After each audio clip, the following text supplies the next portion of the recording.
تبھی وہ کہنے لگا کہ یہ وہی جگہ ہے جہاں پر تمہیں ہونا چاہیے تھا۔ میں نے جھٹکے سے اپنے دیور کی طرف دیکھا اور کہا، کیا مطلب ہے اس بات کا؟ اس کے چہرے پر مکروہ والی ہنسی تھی۔ دیکھ کر مجھے جان نکلنے لگی۔ میں نے اپنے دیور سے کہا کہ تم کیا کرنا چاہ رہے ہو؟ آخر تم چاہتے کیا ہو؟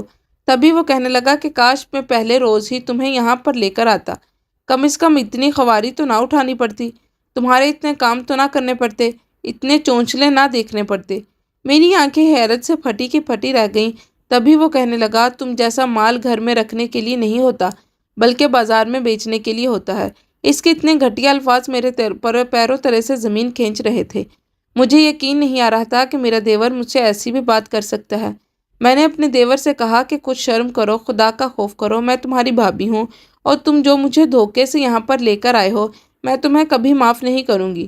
اسی وقت مجھے پھر سے کسی انجان نمبر سے فون آنے لگا۔ میں وہ نمبر نہیں جانتی تھی، مگر میں نے فون یس کا بٹن دیا اور فون چلنے لگا۔ مگر اس بات کا علم میں نے دیور کو نہ ہونے دیا۔ میں نے اسے کہا، تمہیں خدا کا خوف نہیں ہے؟ تمہیں اتنا بھی نہیں معلوم کہ میں تمہارے بھائی کی بیوی ہوں؟